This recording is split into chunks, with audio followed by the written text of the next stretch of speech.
Hello everyone, welcome to Study Focus. चलिए बिना delay किए हुए आज का टॉपिक स्टार्ट करते हैं, दैट इज रिसर्च प्रोसेस।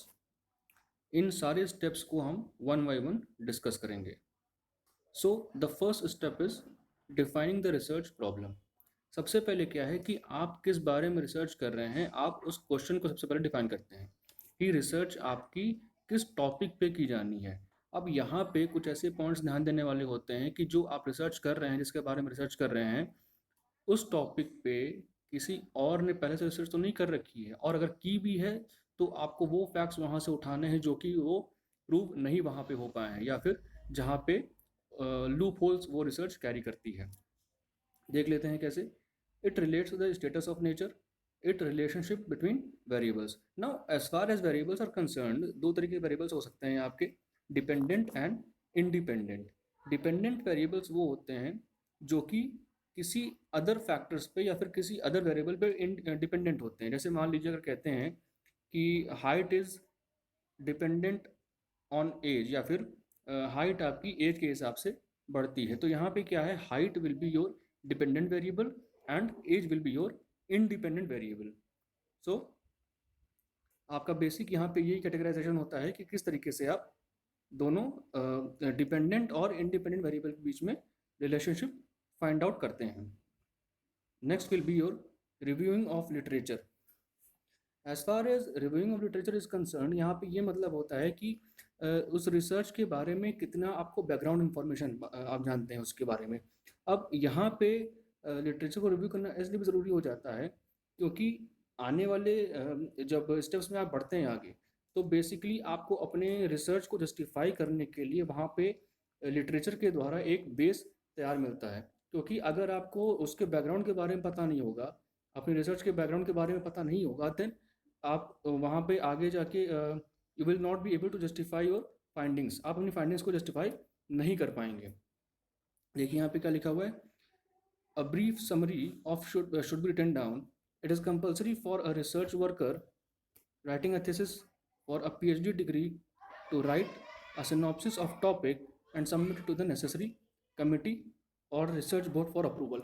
अब यहाँ पे बात की गई है कि एज अ रिसर्चर आप कर सकते हैं कि जो आपने रिव्यू तैयार किया है अपने लिटरेचर का, उसको आप फॉर द टेस्टिंग पर्पस अपने मेंटोर को सबमिट कर सकते हैं। Now next step is formulating the hypothesis. Hypothesis क्या होता है कि आपके रिसर्च के बारे में एक जो जनरल एसम्पशन कह लीजिए, या फिर जो वो क्वेश्चन जिसके बारे में रिसर्च आपकी आंसर करती है। You may try to prove your hypothesis और डिसप्रूव द हाइपोथेसिस। मतलब कि अगर मान लीजिए कहा जाता है कि medicine A is as effective as B, so यहाँ पे you can prove either for or against this hypothesis. देख लेते हैं। Formulating hypothesis is tentative assumption made in order to draw out its logical और एम्पेरिकल कॉन्सिक्वेंसेस। मतलब logically कितना applicable है वो हाइपोथेसिस, ये हम वहाँ से ड्रॉ आउट करते हैं। The role of hypothesis is to guide the researcher by delimiting the area of research and keep him on right track.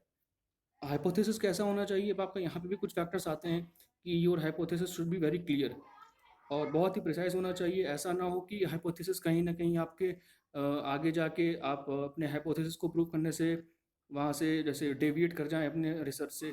तो hypothesis should be realistic, your hypothesis should be not impractical.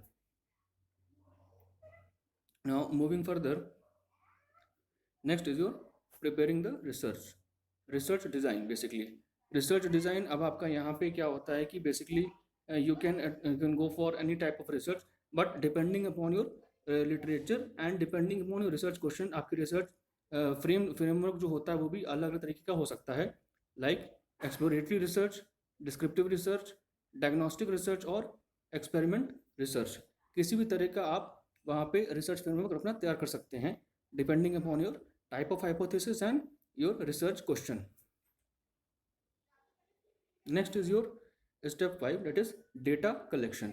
Now as far as data collection is concerned, यहाँ पे आपके पास mainly दो तरीके के source होते हैं, primary and secondary. Primary data वो डेटा होता है जो कि इसको हम फर्स्ट हैंड डेटा भी बोलते हैं, मतलब आप पहली बार कहीं से डेटा को एक्सट्रैक्ट कर रहे हैं। इधर you go for your own on your own, और आप अपने बिहाफ पे अपने वर्कर्स को भेज सकते हैं या फिर अपने एम्प्लॉयज़ को भेज सकते हैं for gathering of data. So you are collecting data for the first time. But as far as secondary data is concern, यहाँ पे क्या होता है कि आप पहले से ही किसी का डेटा यूज़ कर रहे हैं, मतलब आपने वो डेटा किसी और से किसी और से आपने लिया हुआ डेटा वो है। जैसे मान लीजिए कि अगर कुछ डेटा बुक्स में आपको मिल जाता है या फिर कुछ बिजनेस जर्नल्स में डेटा छपे होते हैं, अगर आप वहाँ से डेटा एक्सट्रैक्ट कर रहे हैं, so you are going for secondary data. अब देखिए यहाँ पे primary data can be collected through by observation, through personal interview, through telephonic interview, by mailing of questionnaires and through schedules. Schedule basically होता है आपका टेबल्स के form में आप डेटा को कहीं ना कहीं से गैदर कर सकते हैं। बट ये जो आपके ये जो दो आपके मेथड्स हैं डेटा कलेक्शन के, that is through telephonic interview and by mailing of questionnaires. Current scenario में ये दोनों डेटा कलेक्शन मेथड्स जो हैं बहुत ही प्रैक्टिकली यूज़ हो रहे हैं। Next step is data analysis. Now आपके पास डेटा तो आ गया है, अब उसको आपको एनालाइज करना है, मतलब उसको आपको बेसिक जो कहते हैं एक तरीके से उसकी ग्रुपिंग कर सकते हैं या फिर उसको in the form of tabulation उसको तैयार कर सकते हैं। सो इस स्टेज में क्या होता है, कोडिंग। जो डेटा आपको मिला है वो किस फॉर्म में मिला हुआ है, ऐसा तो नहीं कि वो एक रॉ फॉर्म में है, पहले उसको उसकी कोडिंग करनी पड़ेगी, उसको पहले अपने क्राइटेरिया से मैच कराना पड़ेगा। So that is the part of coding. Next is editing. Data में हो सकता है कि कुछ ऐसे भी आपके पास यू कैन से जो आपके सैम्पल साइजेस थे उनसे जो इन्फॉर्मेशन मिली है, हो सकता है उसमें कुछ फिगर का फ़र्क हो, या फिर there can be some incorrect form of data. So उसको आप अपने अलग सोर्सेज के साथ मैच करके उसकी एडिटिंग करेंगे। And last one is tabulation.